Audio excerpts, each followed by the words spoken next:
Salam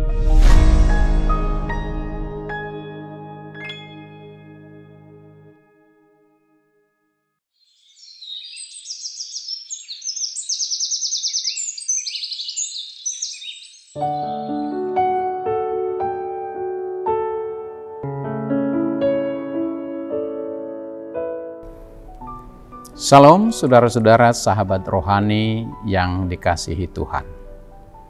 Sebelum kita memasuki renungan ini, mari kita berdoa. Kasih karunia dan damai sejahtera dari Allah Bapa kita dan dari Tuhan Yesus Kristus yang menyertai kita. Amin.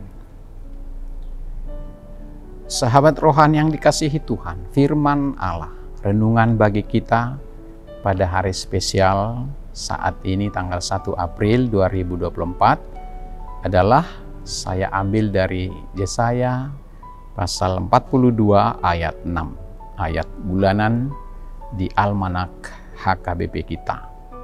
Demikian firman Tuhan. Aku ini Tuhan telah memanggil engkau untuk maksud penyelamatan. Telah memegang tanganmu. Aku telah membentuk engkau dan memberi engkau menjadi perjanjian bagi umat manusia, menjadi terang untuk bangsa-bangsa. Tema yang kita ambil pada renungan ini adalah Yesus memberi keselamatan dan kehidupan bagi seluruh bangsa. Sahabat rohani yang dikasihi Tuhan Yesus Kristus, tidak terasa Saroha, santapan rohani HKBP Jatinegara, telah berjalan 1 tahun, tepat pada hari ini. Biasanya pada hari-hari besar gerejawi, Saroha tidak menayangkan renungan harian. Namun, karena ini hari yang spesial, maka Saroha memberikan satu bonus renungan khusus dalam rangka ulang tahun Saroha HKBP Jatinegara. Karena hari Senin masih Paskah kedua, kita akan beribadah di gereja juga. Jadi sengaja kami ambil nats untuk kita dari ayat bulanan HKBP pada bulan April.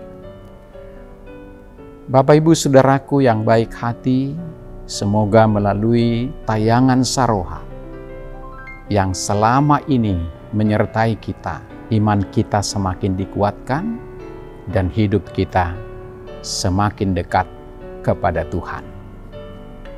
Jika kita baca di pasal sebelum pasal 42, yaitu pasal 41 Yesaya, kita melihat ada kejahatan besar yang mengganggu hati bangsa Israel. Salah satunya adalah penyembahan berhala. Manusia meninggalkan Tuhan dengan kembali bersujud kepada berhala buatan manusia. Penyebabnya berbagai hal, tapi yang pasti mereka telah meninggalkan Tuhan. Keadaan ini ditanggapi oleh Tuhan dengan menegur sifat dan perilaku mereka. Kepada berhala-berhala, dalam Yesaya 41 ayat 24 dikatakan, sesungguhnya kamu ini adalah seperti tidak ada dan perbuatan-perbuatanmu adalah hampa. Orang yang memilih kamu adalah kejijikan. Demikian dikatakan kepada berhala-berhala. Tuhan kemudian menubuatkan melalui Nabi Yesaya, satu hari nanti akan dikirimkan hamba pilihannya yang membawa keadilan ke atas bumi, serta pembebasan sejati bagi seluruh bangsa.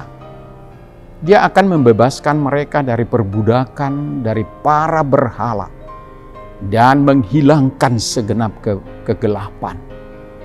Tujuan pertama nubuatan ini sesungguhnya adalah pengharapan akan keselamatan bangsa Israel dari tawanan di Babel, kira-kira 150 tahun sesudah zaman Yesaya. Sahabat rohani yang dikasihi Tuhan Yesus, hamba pilihan Tuhan itu sesungguhnya adalah menuju kepada Yesus Kristus. Sang Mesias itu utusan Allah ke dunia, mengemban satu misi besar, yaitu menjadi jalan keselamatan bagi seluruh umat manusia. Bukan saja kepada orang-orang Yahudi dan non-Yahudi, tetapi Yesus memberi keselamatan dan kehidupan bagi seluruh bangsa. Allah yang memanggil Yesus, yang mengutusnya untuk melakukan pekerjaan yang sangat besar dan berat ini. Karena itu Yesus harus siap sedia menanggung seluruh beban dan dosa umat manusia di atas pundaknya, sebagaimana kita rayakan pada Pasion dan Jumat Agung yang baru lalu. Dari semua penderitaan Yesus di kayu salib sampai pada kematiannya adalah sesuatu yang sangat-sangat luar biasa. Dan Allah menyediakan segala kehormatan untuk menggenapi janjinya sebagaimana yang telah diucapkan, yaitu keselamatan. Allah berjanji untuk membela serta menguatkan juga Sang Mesias.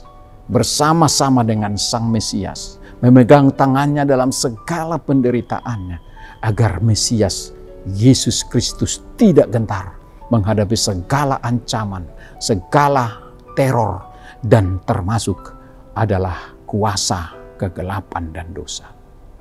Karena itulah Allah selalu bersama-sama menjaga hambanya, sekalipun Yesus berkata, "Allahku, Allahku, mengapa engkau meninggalkan aku?" Sesungguhnya Allah tidak meninggalkan Yesus. Dia selalu bersama, mendampinginya sampai kepada saat-saat terakhir dalam hidupnya. Ada dua berkat mulia yang dibawakan oleh Kristus dalam kasihnya kepada bangsa-bangsa, yaitu membawa terang dan keselamatan. Sahabat rohani yang baik hati, terang dan keselamatan inilah misi utama dari Tuhan Yesus, agar kita semua beroleh terang dan keselamatan yang daripada Tuhan. Pesan dari renungan ini sangat jelas. Sebagai pengikut Kristus yang sudah diterangi dan diselamatkan oleh Yesus Kristus, sangat penting bagi kita untuk tidak membiarkan hidup kita lagi dikuasai oleh kegelapan, dikuasai oleh iblis, dan diremehkan oleh kuasa-kuasa apapun, termasuk pengaruh dari berhala-berhala di sekitar kita, baik berhala tradisional ataupun berhala modern. Paskah adalah tentang kebangkitan dari kematian. Paskah adalah bukti bahwa Yesus adalah kemenangan kita dalam menghadapi apapun. Alkitab memberitahukan kita alasan Yesus disalibkan untuk membayar hutang dosa-dosa kita. Kebangkitannya meyakinkan kita akan hari-hari kemenangan yang ada di depan kita. Pada akhirnya kemenangan kita atas kematian itulah yang menjadi saat-saat yang paling membahagiakan. Sederhananya saudara-saudaraku, Yesus mati agar kita tidak mengalami ketakutan, kegelapan, dan kematian kekal. Dia bangkit kembali sehingga kita dapat mengalami kehidupan kekal. Namun ini bukan hanya saat untuk merayakan kehidupan baru yang kita miliki di dalam Yesus, karena kebangkitannya ini juga sekaligus merupakan saat bagi kita untuk merenungkan apa arti kebangkitan dalam pengalaman kita sehari-hari.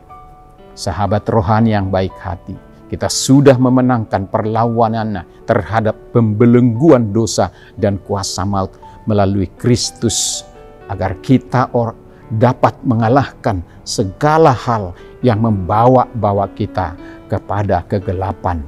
Karena Kristus telah membawa kehidupan sejati bagi kita. Kita saat ini sedang menantikan kerajaan Kristus. Kedatangannya kembali membawa langit baru dan bumi yang baru. Allah tidak pernah menunda-nunda janjinya. Tetapi Ia sabar terhadap kita. Ia tidak menghendaki ada seorang pun di antara kita yang binasa. Tetapi semua harus diselamatkan. Inilah yang Petrus katakan tentang kesabaran Allah dalam menunggu kedatangan Yesus kembali. Di dalam kitab 2 Petrus 3:15a.